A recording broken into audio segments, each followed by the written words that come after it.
আগামীকাল ভোট, আপনারা উৎসবের সাথে ভোট দিতে যাইবেন।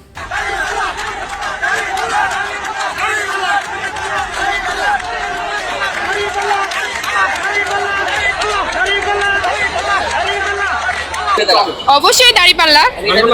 ইয়েস, কসবা। হ্যাঁ। এবারে পরিবেশ কেমন মনে হয় আপনার নির্বাচনের পরিবেশ? অনেক ভালো।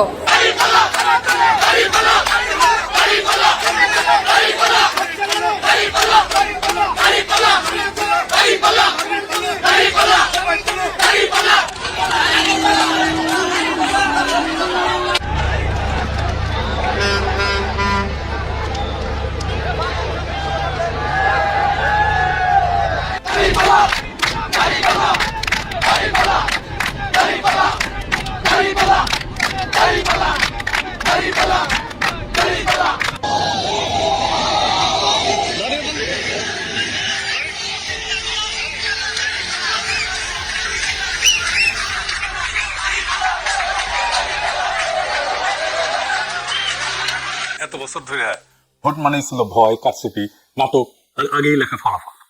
কিন্তু কালকের ভোট আলাদা।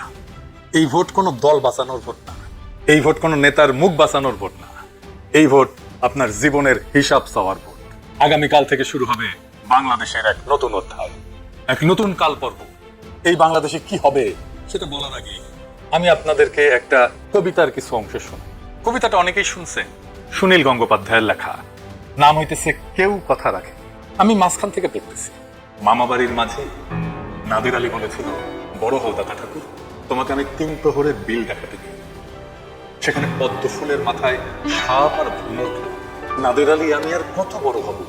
আমার মাথায় ঘরের ছাদ ফুঁড়ে আকাশ স্পর্শ করলে তারপর তুমি আমায় 3 প্রহরের বিল দেখাবে?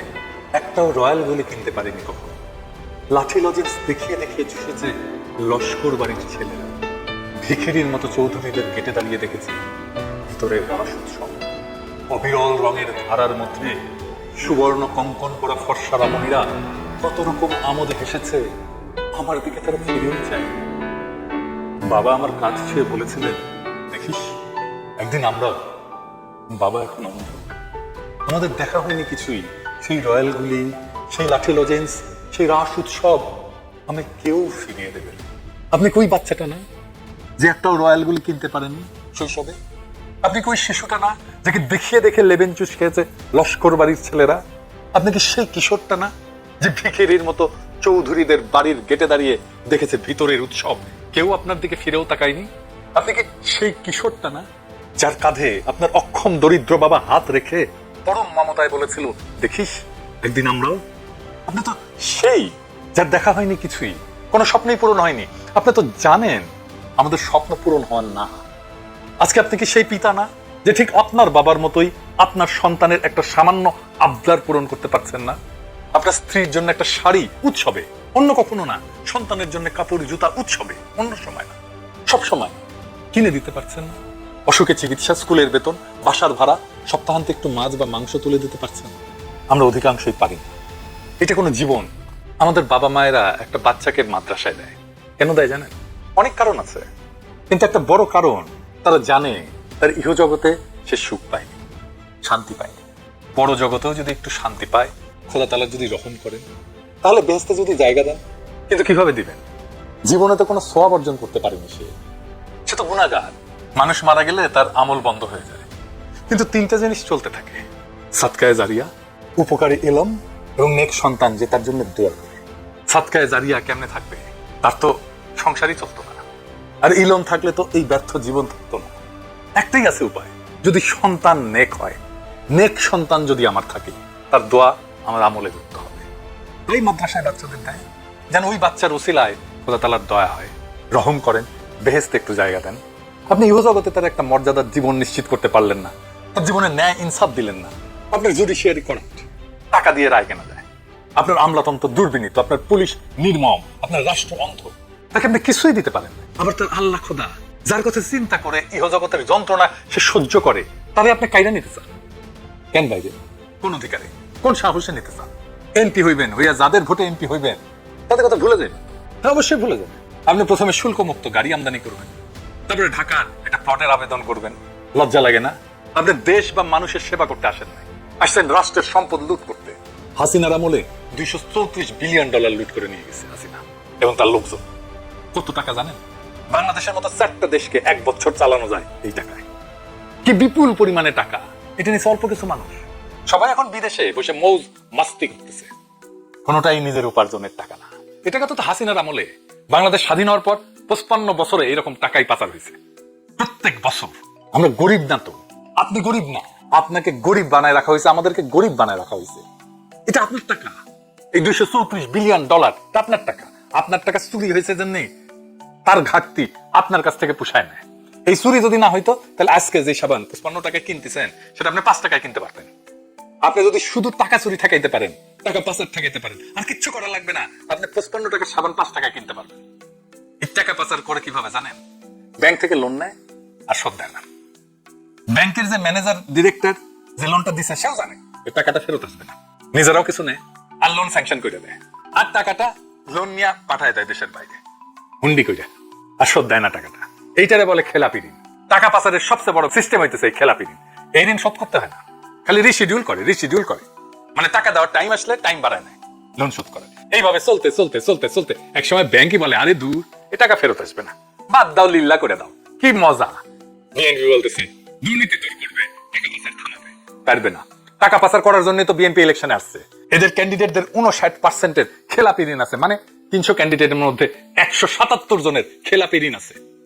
সে দেখে শুনেই এই চোর ডাকাতদের নমিনেশন দিচ্ছে। আপনাদের ভোট দিবেন আর 55 টাকার সাবান 70 টাকায় কিনবেন। এখন দেশে থাকতে ঈদের সময় নানা ধরনের অনুষ্ঠান হয়, সংবাদ হয়। একটা সংবাদ দেখছিলাম, একজন বুড়ি মহিলা, তাকে জিজ্ঞেস করছে ঈদের দিনে আপনি কি খাবেন? ওই বুড়ি মহিলা বলছে একটা ডিম পাইলে রান্না করে খাবেন। এইটা আমাদের দেশের মানুষ, আর এই দেশের মানুষের টাকা চুরি করে, এই দেশের মানুষের টাকায় ফুটানি করে। তো বিএনপি না আসলে তাহলে কি হবে?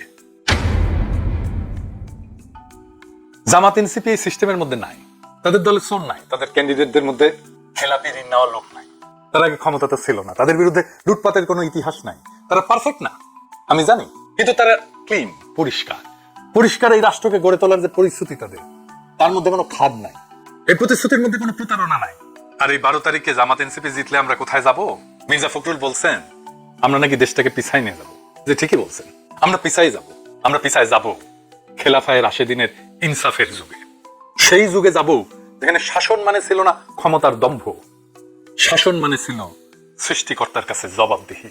আমরা যাব সেই শাসনের দিকে যেখানে আমির রাতের অন্ধকারে শহরে ঘুরে বেড়াইতেন, নিজে কাঁধে খাবারের বস্তা তুলে দিতেন, খুঁজে খুঁজে দেখতেন কোথাও কোনো মা, কোনো শিশু না খেয়ে আছে কিনা, কোথাও কোনো শিশু অনাহারে কাঁদতেছে কিনা। যেখানে শাসক বলতেন ইউফ্রেটিস নদীর তীরে যদি একটা কুকুরও না খেয়ে মরে তার দায় আমার উপরে। সেই খেলাফতে শাসক কোনো আলাদা শ্রেণী ছিলেন না, তার জন্য ভিআইপি টার্মিনাল থাকতো না, তার জন্য প্লেনে ফার্স্ট ক্লাস বিজনেস ক্লাস থাকতো না, তার জন্য আলাদা ভবন থাকতো না। তিনি থাকতেন সাধারণ মানুষের মতো, খাইতেন সাধারণ মানুষের খাবার, তাই তিনি কাঁদতে পারতেন সাধারণ মানুষের কষ্টে। হ্যাঁ মির্জা ফখরুল, আমরা পিছনেই যাইতে চাই, আমরা সেই পিছনে যাইতে চাই যেখানে রাষ্ট্রের শক্তি ছিল ইনসাফ, আইনের শক্তি ছিল নৈতিকতায়, আর রাজনীতির মাপকাঠি ছিল সৃষ্টিকর্তার প্রতি নত হওয়ার ক্ষমতা। আর আপনাদের সামনে যাওয়া যদি হয় লুটের স্বাধীনতা, ভয়ের শাসন আর মিথ্যাকে নীতিতে পরিণত করা, তাহলে হ্যাঁ, আমরা সেই সামনে যাওয়া চাই না, আমরা ফিরে যেতে চাই খেলাফায়ে রাশেদিনের সেই ন্যায় ভিত্তিক শাসনে, যেখানে ক্ষমতা ছিল ইবাদত আর রাষ্ট্র ছিল মানুষের আমানত। জামাত এনসিপির সরকার ক্ষমতায় আসলে একটা জিনিস ধরে রাখতে পারেন, বাংলাদেশ থেকে দুর্নীতির উচ্ছেদ হবে। তারপরে আমরা বাংলাদেশকে একটা দরিদ্র বান্ধব রাষ্ট্র হিসেবে গড়ে তুলব। শুধু দরিদ্র বান্ধব না, আমরা বাংলাদেশকে মানুষ বান্ধব রাষ্ট্র হিসেবে গড়ে তুলব। আমরা কাউকে শাসন করতে চাই না, আমরা কারো উপরে আধিপত্য কায়েম করতে চাই না। আমরা চাই যদি সম্ভব হয় এদেশে প্রত্যেকটা মানুষকে সাহায্য করতে।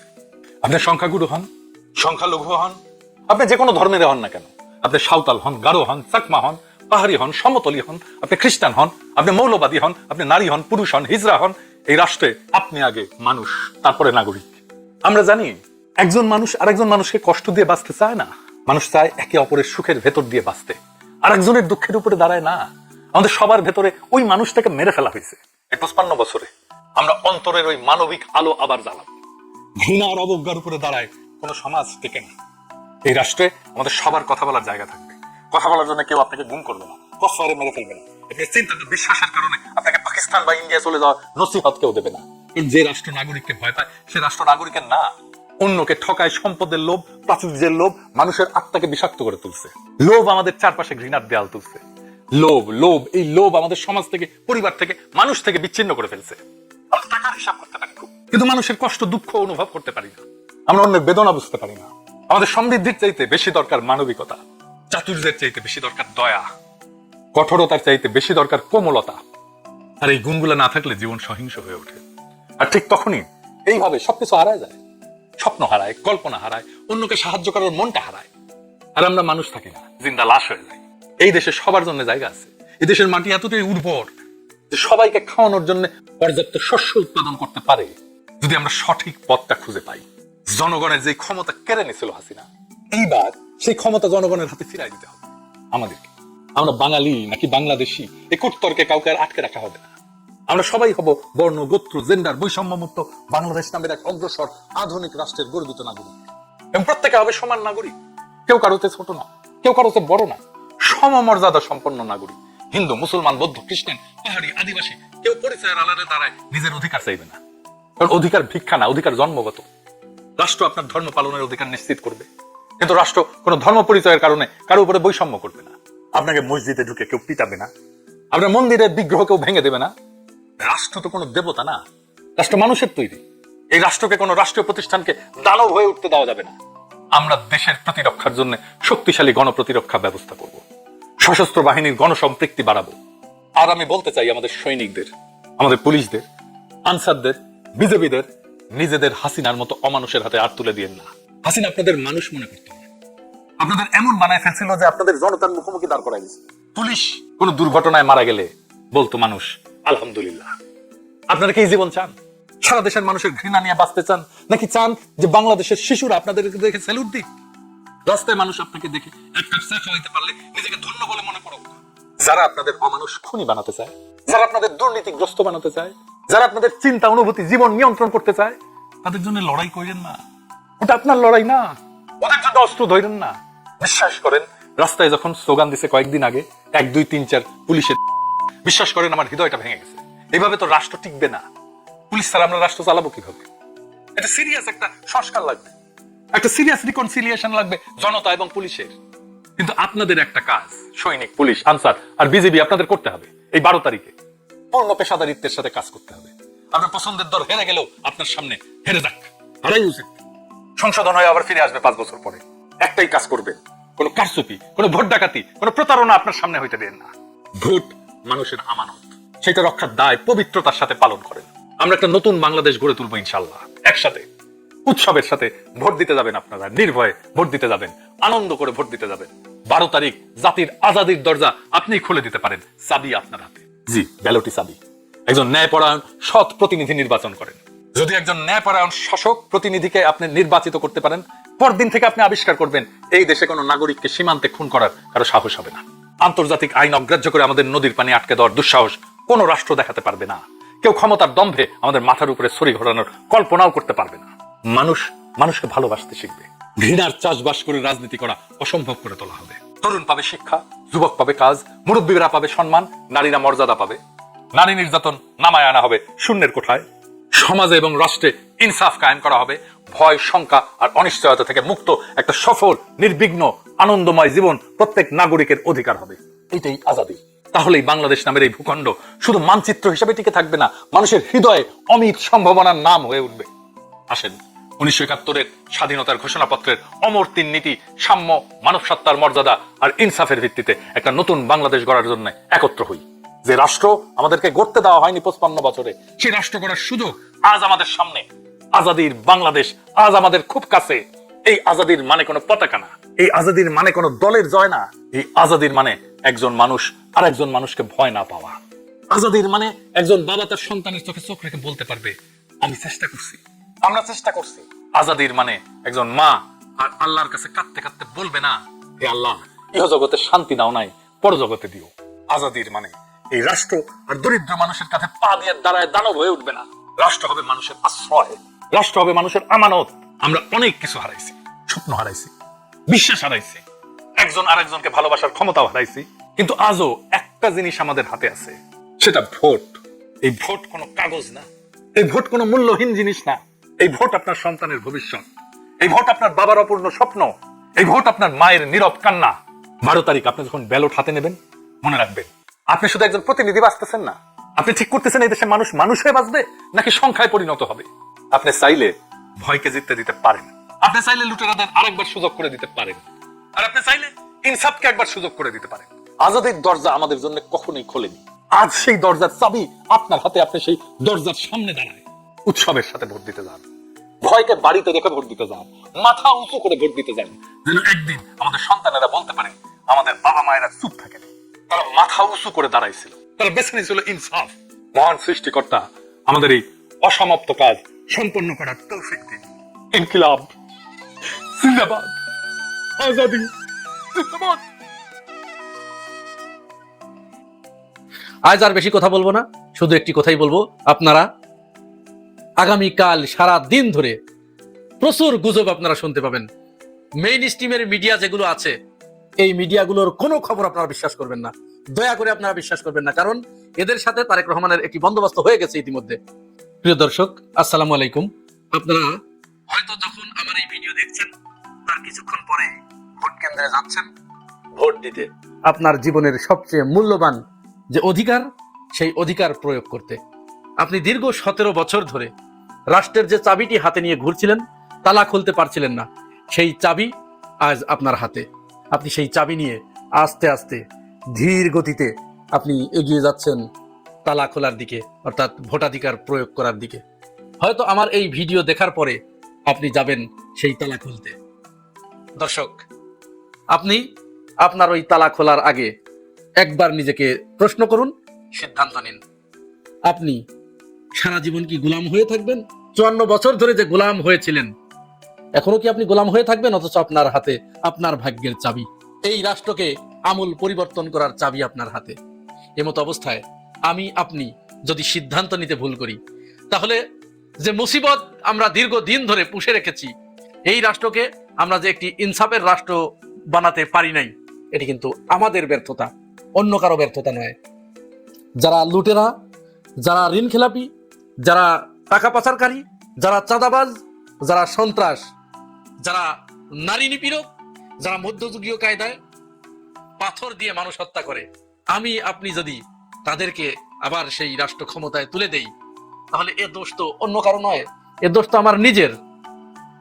আমি আমার বিবেককে প্রশ্ন করি, আমি কি গোলাম থাকতে চাই নাকি আজাদ হতে চাই? যদি আমি আজাদ হতে চাই, তাহলে আমার হাতে যে চাবিটি আছে, এই চাবিটি যথাযথ জায়গায় কিন্তু পুশ করতে হবে, তাহলেই কেবল আমার আপনার ভাগ্য পরিবর্তন হতে পারে। খুব বেশি কিছু চাওয়া নয়, আমরা শুধু রাষ্ট্রকে দোষ দিয়ে যাই সারা জীবন। কোনো কিছু হলেই শুধু বলি বাঙালি ভালো নয়, বাঙালি খারাপ, বাংলাদেশে থাকতে মন চায় না। কিন্তু কেন থাকতে মন চায় না সেটিও আমরা জানি। আমরা দীর্ঘদিন ধরে 3টি দলকে আমরা দেখেছি তারা কিভাবে এদেশের মানুষকে শোষণ করেছে, তারা নিজেদেরকে কিভাবে ব্রাহ্মণ ভেবে, আর যারা আমরা জনগণ, আমরা যারা তাদেরকে ভোট দিয়ে রাজা বানিয়েছি, তারা কিভাবে আমাদেরকে প্রজার আসনে বসিয়ে দিয়েছে এবং আমাদেরকে প্রজা জ্ঞান করেছে, এটি আমরা জানি। এটি জানার পরেও যদি আমরা এই মুহূর্তে এসে সিদ্ধান্ত নিতে না পারি, তাহলে এ ব্যর্থতা আমাদের। ভোট দেওয়ার আগে, আপনি সিল মারার আগে, আপনি একবার শুধু চিন্তা করুন, ঢাকার বাবুবাজারে কারা পাথর দিয়ে মানুষ হত্যা করেছিল, সোহাগ নামের সেই ছেলেটিকে কারা হত্যা করেছিল? আপনি শুধু একবার ভাবুন, আপনার 1400 সন্তান, 30,000 মা বোনের রক্ত, আহত, পঙ্গুত্ব যারা করে পালিয়ে গেছে, তাদেরকে আবার কারায় বাংলাদেশের রাজনীতিতে ফিরিয়ে আনতে চাচ্ছে? আপনি একবার ভাবুন। আপনি সিল মারার আগে অবশ্যই একবার ভেবে নেবেন যে আপনার অবস্থান এই রাষ্ট্রে কোথায়।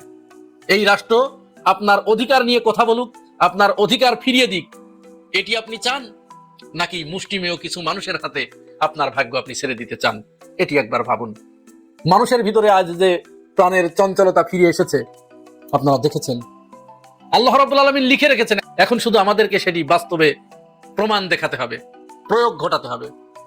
দেখুন, বাস, ট্রাক, লঞ্চ, স্টিমার, এই সমস্ত জায়গায় যখন মানুষ ভোট দেবার জন্য এইভাবে আনন্দ করতে করতে গ্রামের দিকে যাচ্ছে এবং তারা জানিয়ে দিচ্ছে তারা কাকে এবার সুযোগ দিতে চায়, কাকে তারা তাদের ভাগ্য তারা নিজেরা কিভাবে গড়তে চায় এটি কিন্তু মানুষ জানিয়ে দিচ্ছে।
আজ আর বেশি কথা বলবো না, শুধু একটি কথাই বলবো, আপনারা আগামীকাল সারা দিন ধরে প্রচুর গুজব আপনারা শুনতে পাবেন।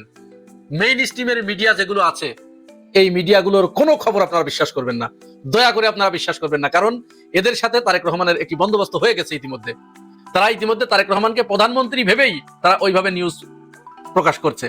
এবং এই মিডিয়াগুলো শেখ হাসিনা তৈরি করেছিল, শেখ হাসিনাকে শেখ হাসিনা হতে দিয়েছিল এই মিডিয়াগুলো, তারাই এই বাংলাদেশকে 54 বছরে ভালো হতে দেয় নাই এই মিডিয়াগুলো। আবার এই মিডিয়া যখন মানুষ তাদের নিজেদের সিদ্ধান্ত নিতে শুরু করেছে তখন মানুষকে প্রভাবিত করার জন্য, মানুষকে বিভ্রান্ত করার জন্য তারা একের পর এক মিথ্যা প্রোপাগান্ডা ছড়িয়ে যাচ্ছে। জামাতের একজন নেতা ঠাকুরগাঁও জেলা আমির, তিনি তার ব্যক্তিগত কাজের টাকা নিয়ে যাচ্ছিলেন, সেটিকে গ্রেপ্তার করে সমস্ত চ্যানেলগুলোতে নিউজ করা হলো যে টাকা সহ জামাত আমির গ্রেপ্তার। এরপরে আপনারা সোশ্যাল মিডিয়ায় দেখবেন, আপনারা শুধু চোখ রাখবেন সোশ্যাল মিডিয়ায়, অন্য কোন মেইন স্ট্রিমের মিডিয়াকে আপনারা এই মুহূর্তে ঘৃণা ভরে প্রত্যাখ্যান করুন, ওদেরকে থুতু মারুন। ওরা বিক্রি হয়ে গেছে, ওরা দালাল। ওরা যেরকম শেখ হাসিনার দালালি করেছে, ওরা এখন এই তারেক রহমানের দালালি করছে। ওরা এই রাষ্ট্রকে কোনোদিন ভালো হতে দেবে না। ওরা কোনোদিন চায় না এই রাষ্ট্রের গরিব মানুষগুলো, ভোকা ফাঁকা মানুষগুলো, কর্মজীবী মেহনতি মানুষগুলো তাদের নিজেদের অধিকার ফিরে পাক এবং তারা নিজেরা নিজেদের পায়ে দাঁড়াক। ওরা কোনোদিন এটি চায় না। ওরা সারা জীবন চায় যে ওরা শুধু এই জনগণকে নিয়ে খেলা করবে, এই জনগণের আবেগকে নিয়ে খেলা করবে, এই জনগণকে ওরা পিটাবে, লাথবে, পড়াবে, আর 5 বছর পরে এসে শুধু একবার পায়ে ধরবে, আর আমরা সেটি ভুলে গিয়ে ওদেরকে আবার রাজা বানাবো। ওরা আবার 5 বছর পরে আরেকজন এসে আমাদেরকে লাথবে এবং ওদেরকে নামানোর জন্য আমরা আবার আমাদের সন্তানদেরকে মৃত্যুর মুখে ঠেলে দিব। বাংলাদেশের কয়জন নেতার সন্তান নিহত হয়েছে 24-এর গণঅভ্যুত্থানে? বিএনপির কোন নেতার সন্তান মারা গেছে? যায় নাই। শুধু আমার আপনার মতো সাধারণ কর্মজীবী মানুষ তারা জীবন দিয়েছে। সুতরাং এই কাজ আর আমরা হতে দিতে পারি না।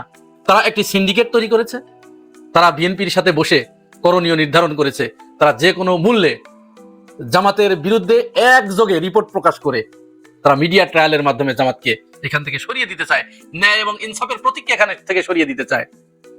আমরা 5টা বছর দেখব, 5 বছর পরে যদি এই জোট 11 দলীয় জোট যদি দুর্নীতি করে, লুটপাট করে, টাকা পাচার করে, তাহলে 5 বছর পরে আমরা অন্যদেরকে খুঁজে নিব, আর দিব না তাদের। কিন্তু যেহেতু আমরা তাদেরকে দেখি নাই এবং তুলনামূলক যারা এখন নির্বাচন করছে এই 11 দলীয় জোটে একজন ব্যক্তিও নাই ঋণ খেলাপি, একজন ব্যক্তিও বিদেশে 1টি টাকা পাচার করে নাই। অপরদিকে বিএনপির যে প্রার্থীগুলো রয়েছে 159 জন ঋণ খেলাপি, তারা ব্যাংকের টাকা নিয়ে, জনগণের টাকা নিয়ে সেই টাকা আর ফেরত দেয় নাই। বিএনপি তাদেরকে প্রতিষ্ঠিত করেছে। এই যে 159 জন যারা ঋণ খেলাপি, এই টাকা কোথায় গেছে? সবগুলো টাকা তারা বিদেশে পাচার করেছে। আরেকটি জিনিস আপনারা মাথায় রাখবেন, জামাতের লোক কিন্তু আপনাদের কাছে টাকা দিয়ে ভোট কিনতে যাবে না, কারণ তাদের টাকা নাই। রাজনীতি তাদের কাছে ব্যবসা নয়, তারা টাকা দিয়ে ভোট কিনবে না। যেহেতু তারা ক্ষমতায় গিয়ে কোন রকম দুর্নীতি করবে না, লুটপাট করবে না, সুতরাং যা খরচ করবে ওটা তার লস, ওটা তার ঘাঁটি থেকে খরচ করবে। আর অপরদিকে যারা আপনাদেরকে টাকা দিচ্ছে, আপনার মনে রাখতে হবে এই টাকা আবার আমার আপনার পকেট থেকে তার থেকে কয়েক হাজার গুণ বেশি তারা উসুল করে নেবে। আমি ঢাকাতে যেগুলোর খবর জানি, জামাতের একজন পোস্টার ছাপিয়েছে মাত্র কয়েক লক্ষ টাকার, সেখানে বিএনপির অনেকগুলো প্রার্থীর খবর জানি, তারা শুধু পোস্টারই ছাপিয়েছে 10 কোটি টাকার। চিন্তা করতে পেরেছেন এই খরচ? এই যে খরচ, কোন উদ্দেশ্যে এই খরচগুলো করছে, কিসের আশায় এই খরচগুলো করছে? পোস্টার ছাপাচ্ছে 10 কোটি টাকার, কেন? তাইলে এই টাকাগুলো তো সে তুলবে, এই টাকাগুলো তো সে তুলবে, তোলার জন্যই তো সে তো এটাকে একটা ব্যবসা হিসেবে নিয়েছে। এমপি মন্ত্রী হতে পারলেই তার 10 কোটি তো দূরের কথা, সে তো 10 লক্ষ কোটি টাকার মালিক হয়ে যাবে 5 বছরের ভিতরে। আমরা তাদেরকে এই সুযোগ দিব কিনা এটি আমাদেরকে ভাবতে হবে। আমরা তাদেরকে সুযোগ দিব আর শুধু বলবো যে অমুক চুরি করে তমুক চুরি করে, এইটি বললে হবে না। এই দায় আমরা কোনো মতো অবস্থায় এড়াতে পারি না। সুতরাং শুধু রাজনীতিবিদদের দোষ দিয়ে গেলেই হবে না। রাজনীতিবিদদের আমরা যে চোর হতে দিয়েছি, জেনে শুনে আমরা কেন চোরকে ভোট দিয়েছি?